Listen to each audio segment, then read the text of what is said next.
नमस्कार बच्चों, आज का अपना लेक्चर नंबर 20 है। लास्ट लेक्चर में हमने क्या पढ़ा था? Change in profit sharing ratio. उसका बेसिक कंसेप्ट स्टडी किया था कि प्रॉफिट शेयरिंग रेशो कब कब चेंज होता है। हमने सिचुएशंस बताई थी, 5 सिचुएशंस भी हमने राइट डाउन की थी कि उसके बिहाफ पे हमारा जो प्रॉफिट शेयरिंग रेशो है या फिर जो पार्टनरशिप एग्रीमेंट है वो चेंज हो जाता है।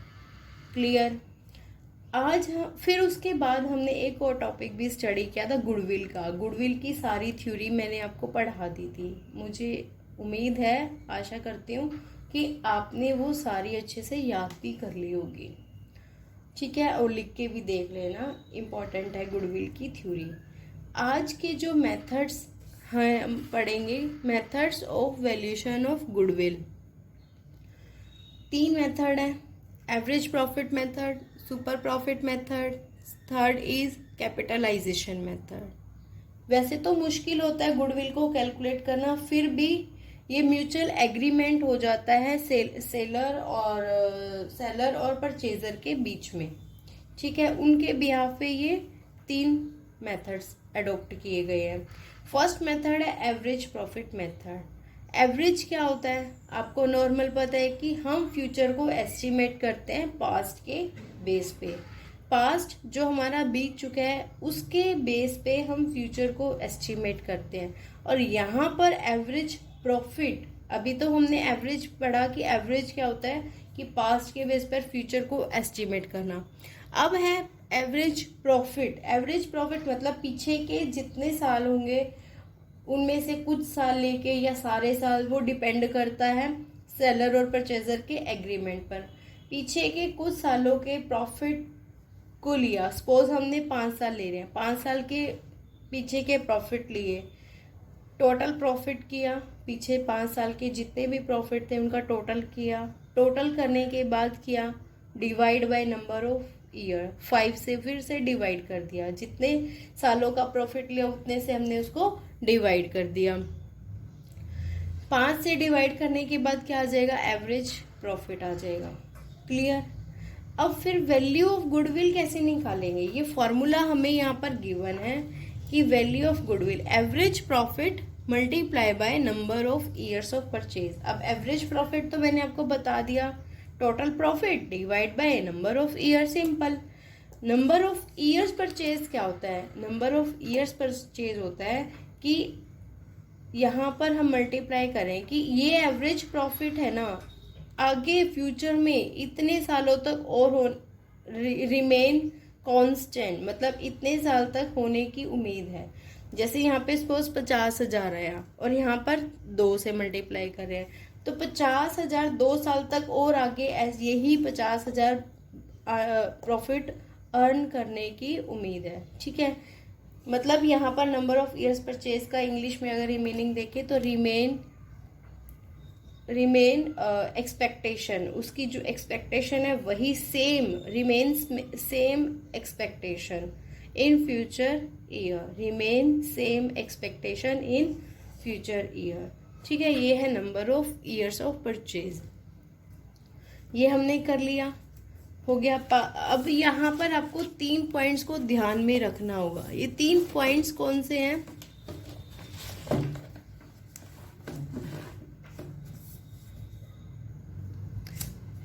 Abnormal income of a year should be deducted out of the net profits of that year।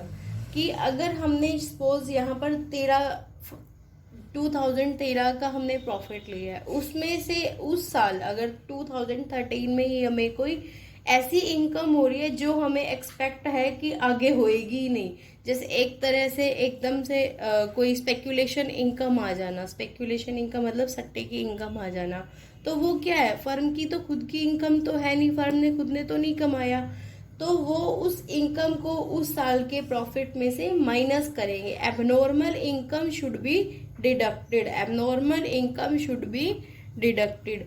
और second, abnormal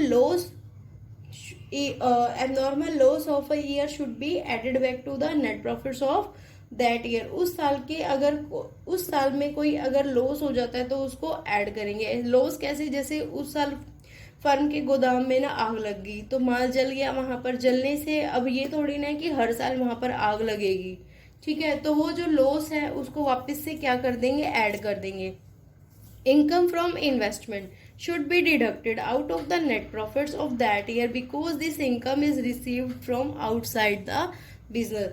income from investment को भी माइनस करेंगे। इनकम फ्रॉम इन्वेस्टमेंट को क्यों माइनस करेंगे, क्योंकि यह फर्म ने खुद ने अर्न नहीं की, ये फर्म को आउटसाइड बिजनेस है, किसी वहां पर पैसा इन्वेस्ट किया हुआ था, वहां से इनकम आई है, इसलिए इसको भी माइनस करेंगे, ठीक है। ये 3 point.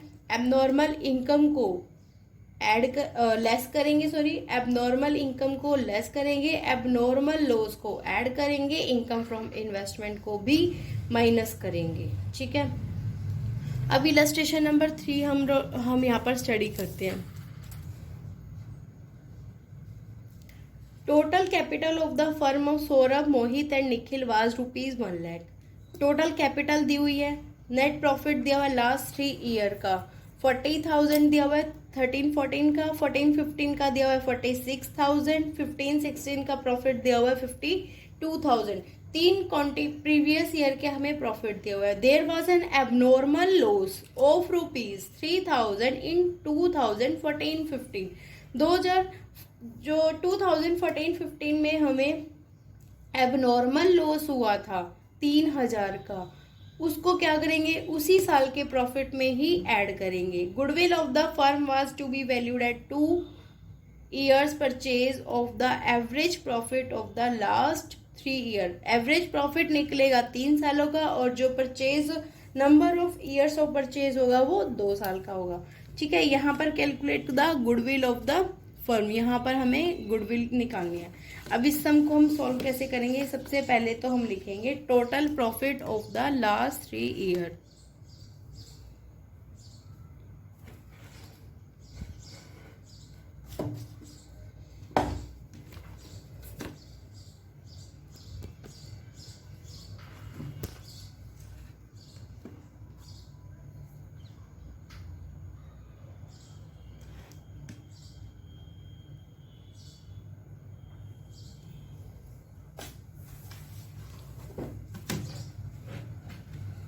Total profit of last 3 years.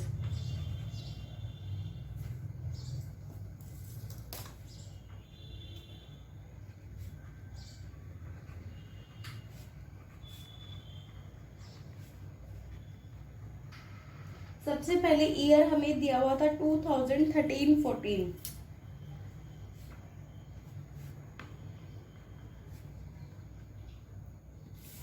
कितना दिया हुआ था हमें 40,000।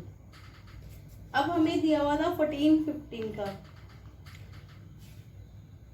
₹46,000, पर यहाँ पर एबनॉर्मल लॉस भी था, उस एबनॉर्मल लॉस को यहाँ पर क्या कर देंगे, ऐड कर देंगे, प्लस 3,000, ये आ गया 49,000।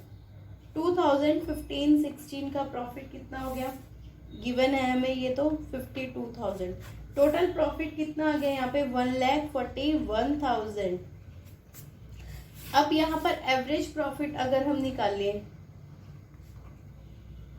एवरेज प्रॉफिट मतलब 1,41,000 डिवाइड बाय 3, 47,000। अब गुडविल का फॉर्मूला क्या था, ये फॉर्मूला आपको याद रखना है एवरेज प्रॉफिट में। Average profit multiply by number of years purchase.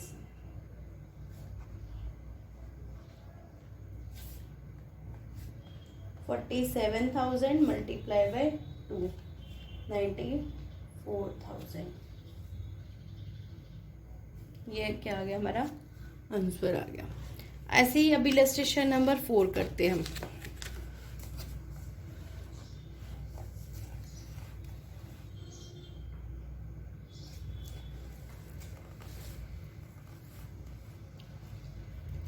Meena purchase Simmi's business from 1 अप्रैल 2018। 1 अप्रैल 2018 को उसने बिजनेस परचेज किया मीना ने। The profit disclose by Simmi's business for the last 3 year. 3 सालों का पीछे 3 सालों का प्रीवियस 3 ईयर्स का प्रॉफिट दिया हुआ है। जैसे ईयर एंड हो रहा था 31 मार्च 2016 को 40,000 प्रॉफिट है, उसमें कह रहे हैं अब नॉर्मल गेन है 5,000 का। ईयर एंडिंग है 31 मार्च 2017 50,000 है, उसमें अब नॉर्मल लॉस दिया हुआ है 10,000। अब नॉर्मल लॉस इसमें क्या हो जाएगा, वापस ऐड हो जाएगा, और जो ये अब नॉर्मल गेन था 40,000 में ये माइनस हो जाएगा। Year ending 31 March 2018 45,000 excluding 5,000 as annual insurance premium of firm's property now insured. अब ये कह रहे हैं कि 5,000 का जो एनुअल इंश्योरेंस है वो किस चीज का है, उसका पर्सनल तो नहीं है जिसको हम ड्राइंग बोलते हैं, पर्सनल इंश्योरेंस नहीं है, फर्म की प्रॉपर्टी का ही है, फर्म से ही रिलेटेड है। जब फर्म से रिलेटेड हो गया तो ये प्रीमियम है, हर साल पे करना होगा, तो ये इसका हम कुछ भी ट्रीट नहीं करेंगे, ये आपको सिर्फ कंफ्यूज करने के लिए दिया हुआ है। क्लियर। यहाँ पर देखो profit for the year ending 31 मार्च 2016, हमें प्रॉफिट कितना गिवन था यहाँ पर 40,000, जिसमें अब नॉर्मल गेन है 5,000। 40,000 माइनस कर देंगे 5,000, ये आ गया हमारा 35,000। फिर 31 मार्च 2017 को प्रॉफिट दिया हुआ है 50,000, जिसमें अब नॉर्मल लॉस है 10,000 का। इस लॉस को क्या कर देंगे, इसमें ऐड कर देंगे, 60,000 हो गए, ये आ गया हमारा 60,000। थर्ड ईयर में कुछ भी नहीं करेंगे, क्योंकि मैंने अभी बताया था कि जो ये 5,000 का एनुअल प्रीमियम है फर्म की प्रॉपर्टी को ही इंश्योरेंस कराया हुआ है, तो ये प्रोप्राइटर जो पार्टनर्स हैं उनको हर साल पे करना होगा, इसलिए एज इट इज लिखेंगे 45,000। Profit for the year ending 31 March 2018 45,000। Total profit कितना आ गया 1,40,000। कितने सालों का है, 3 सालों का है, डिवाइड बाय 3 कर देंगे तो एवरेज प्रॉफिट आ जाएगा। गुडविल कैसे निकालते हैं, average profit multiply by number of years purchase, तो एवरेज प्रॉफिट डिवाइड बाय 3 करके जो भी आएगा उसको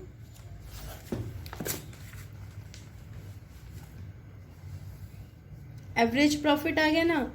एवरेज प्रॉफिट कितना आया 46,667। अब पर हमें तो क्वेश्चन में एनुअल इंश्योरेंस प्रीमियम भी गिवन था जो कि रेकरिंग एक्सपेंसेस है, हर साल होगा, तो इसको एवरेज में से माइनस कर दिया 5,000, क्योंकि एवरेज ईयर में से इसलिए माइनस क्योंकि ये रेकरिंग नेचर का है। रेकरिंग नेचर क्या होता है, जो कैन बी अकर रेगुलरली, जो हमेशा मतलब रेगुलरली जिस एक्सपेंस को हमने पे करना है, that is called recurring expenses. और जो ऐसी रेकरिंग इनकम भी होती है, ये +1 का टॉपिक था, हमने अच्छे से वहां पर कर ही लिया था। ठीक है, अब यहाँ पर एवरेज प्रॉफिट में से 5,000 को माइनस किया, 41,667 आ गया। अब यहाँ पर गुडविल का फॉर्मूला क्या होता है, 2 ईयर्स पर नंबर ऑफ 2 ईयर्स परचेज है, तो 41,667 मल्टीप्लाई बाय 2 कर देंगे तो ये आ जाएगा 83,334। ऐसे ही आप लोग इलस्ट्रेशन नंबर 5 और इलस्ट्रेशन नंबर 6 भी कर लेना। क्लियर। अगर कोई प्रॉब्लम आती है तो कमेंट बॉक्स में लिख देना, वही इलस्ट्रेशन मैं आपको सोल्व करवा दूंगी। ओके, थैंक यू बच्चों।